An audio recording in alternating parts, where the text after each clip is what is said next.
Hi guys, and welcome to another video in the Overexplained series. This time I'm bringing you opening strategy Overexplained. And more specifically, we're going to talk about dynamic versus static advantages. Now, when you're starting out with chess, you just want to get your pieces out and not blunder anything. But as you get better and you make less mistakes, it helps to think about what you actually want to achieve with your opening. So you are usually, in a broad sense, aiming for one of these things. You want to get an advantage which your opponent does not have, or you want to give your opponent a disadvantage that you don't have. Uh, Obviously, this won't always be the case. Often both sides have good and bad things about their position, but there might be an important difference about the position that is in favor of white or in favor of black as the game develops. Now let's start our discussion with the move e4. So you are putting a pawn in the center, and immediately two of your pieces, the queen and the bishop, can come out. And at the moment, black can't put a piece on d5 or f5. Now, why is that important? Well, let's see what this move prevents. For example, after knight f6, black can't play knight d5 since the square is covered. And let's say after d6, black can't play bishop f5 since the pawn again is in the way. If black doesn't do anything to challenge our center, to challenge our center, yes. Then on the next move we can play d4, d5, and get a strong, what's called classic center with pawns on d4 and e4. Of course, that's not the end of the world for black. He has a lot of good replies. So, for example, the most common reply is the move e5. He wants to take some space for his own. Also, his two pieces can come out, and in many cases, black wants to go d7, d5 later. So here we get a symmetrical position, which symmetrical usually means the pawn structure for black and for white is more or less the same. And to actually play for a win, many strong players try to get an asymmetrical position. For example, after knight f3, knight f6, you see everything here is the same. So we get the pressure of the Russian game, which is known to be very drawish because it's hard to get a big difference between the two armies. And this difference is also called an imbalance. So here, for example, let's see after knight takes e5, you see 62% draws in the Masters database. Obviously, it will be different for the Lichess database, since players tend to make a lot more mistakes than Masters and Grandmasters. But the point still stands. After e4, black can also reply with c5, the Sicilian. That's probably the most well-known unbalanced opening. With c5, black fights against d4 in a different way, because after d4, then black can take with c takes d4. And taking with a flank pawn towards the center is often good for the side with the flank pawn. Not always, but more often than not, it is good to exchange this flank pawn for the central pawn. There are also other ways to fight against white's e6. Sorry, let's first show you the classical center with pawns on d4 and e4. So you see here these pawns take a lot of space. Also our pieces can come out very nice. And obviously black should undermine this pawn chain later with pawn breaks such as, well, let's just say for example d6 and e5, or maybe d5, or maybe e6, d5. So that is what black should do. Black shouldn't just let us develop and get all cramped with all of his pawns and pieces on the first couple of ranks. So like I said, e6 is another way to fight against e4. It's preparing d5. The same with c6, the Caracal. It's also preparing d5. And they try to break as fast as possible. Then there's also the Scandinavian, where black doesn't even prepare d5, but challenges white's e4 pawn right away. Now, let's talk a bit about advantages. They can be divided in two large groups: dynamic advantages and static advantages. Dynamic advantages are advantages that last for a short time, and you need to use them while they last. For example, a lead in development. And static advantages are advantages that last for a long time, often the entire game.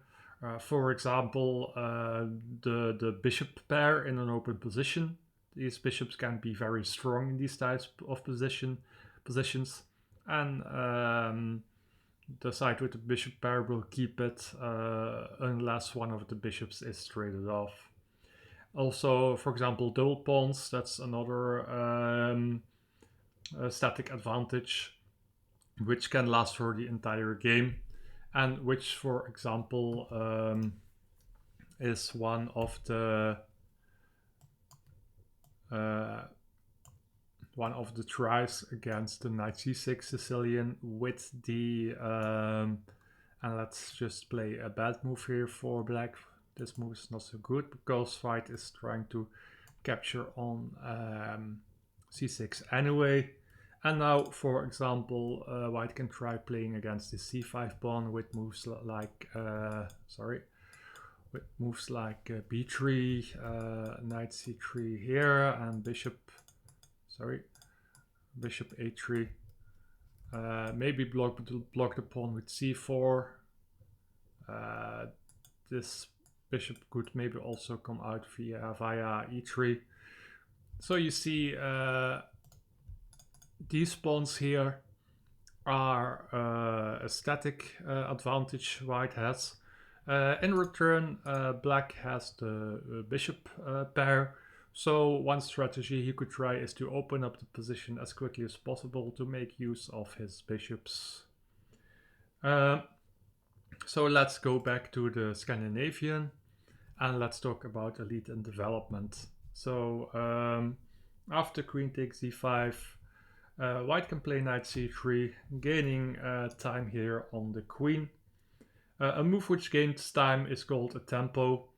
And black's claim here is that it doesn't matter that the queen is attacked and has to move because his position is solid enough to survive any of white's attacks.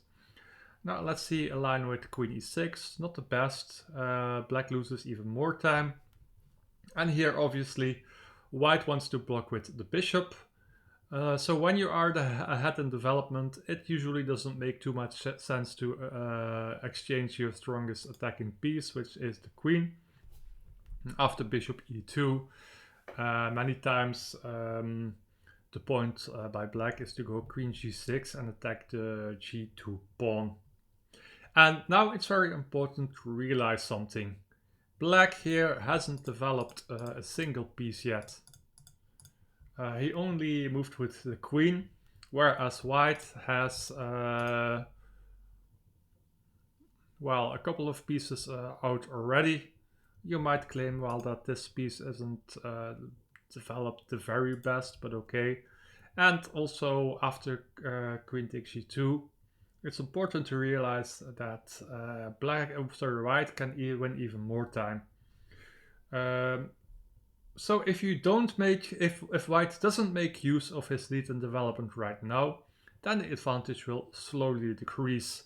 So let's see what happens in that case. For example, let's say bishop f3, and the game continues something like this: c6, knight e2, bishop here trading some pieces, white castles, White chases the queen away. Bishop e3, e6, queen d2, bishop e7. The queen goes back, and let's see here. Here the position is dead equal. So instead, white should be courageous and just realize that taking this pawn on g2 is silly, or at least very dangerous for black, and play knight f3 here, with the point that this pawn is protected by the knight, and also this rook can come out via g1 after queen takes g2, rook g1, and here immediately also the rook is developed.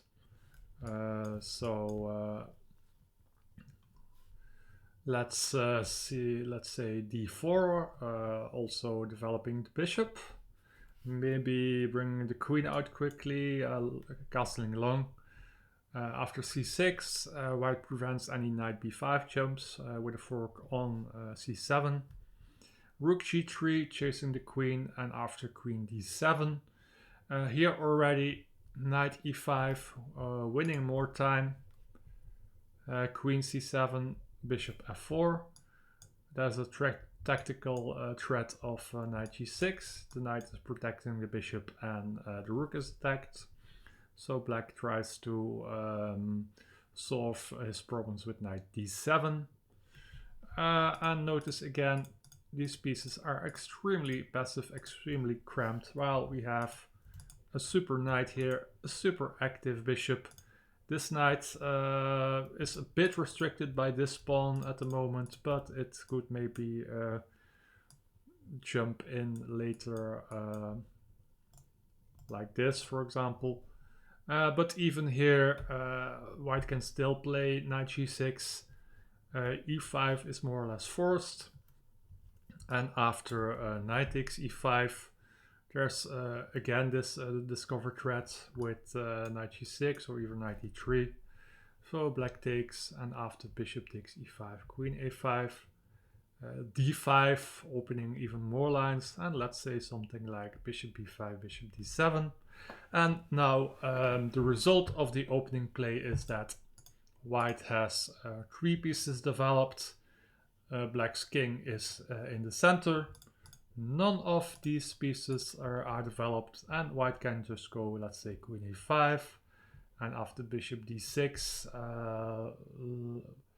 long castle, and exchanging pieces doesn't help, since after this here everything is hanging, the king is in the center, and here the engine even says this will be made in 9 moves. So here you saw one important way to get an advantage in the opening, which is a lead in development. And since this lead in development can be so important, there are many gambits out there, as you probably know, which sacrifice a pawn or several pawns or even a piece in order to get a strong attack. For example, in the Danish gambit with d4, white sacrifices a pawn, and then another one, and then another one. So here sacrificed, I think, 2 pawns. Here black is up some pawns, but he has to be careful not to get checkmated or lose material during the attack. And here you might think, well, black is 2 pawns up, so he should be winning, but if you see in the masters database, even most games ended in a draw, since well, of course, these masters and grandmasters, they know how to defend, but it also shows that this type of activity is not to be underestimated. Now let's look at another example, which now we're going to look at getting a static advantage. So after e4, c5, knight f3, knight c6, bishop b5, we are again in the Rossolimo. And after g6, let's see what happens if bishop takes c6. So white gives up the bishop pair. in order to saddle black with this somewhat awkward pawn structure and double pawns.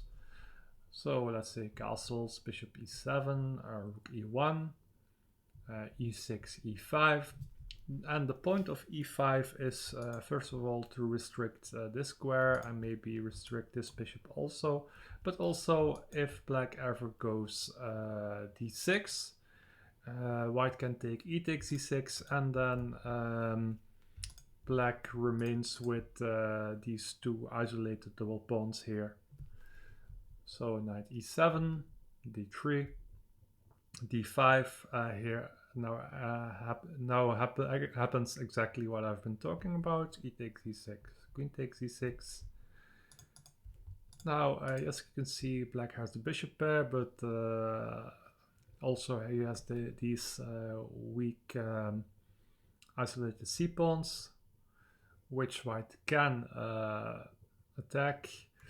Here, even, I'm not sure, maybe it was even interesting, although I don't think it was very good, since that would leave a lot of weak dark squares. Yeah, so the bishop and these pieces can infiltrate here probably. So bishop b7, and after knight e4, queen d7, already white could win a pawn here, or white wins a pawn here. And after here, rook takes e6, f takes e6 here. That's a fork on the queen and the bishop. The queen can't protect since this here is covered by the knight. And after this, the game went on for a few more moves, but that's not relevant. Here you could see how quickly, and obviously black didn't play it the best way he could, but well, you can see after this how hard it can be sometimes to protect these weak pawns, especially this pawn on c5. And that's a second way to get an advantage in the opening by ruining your opponent's structure.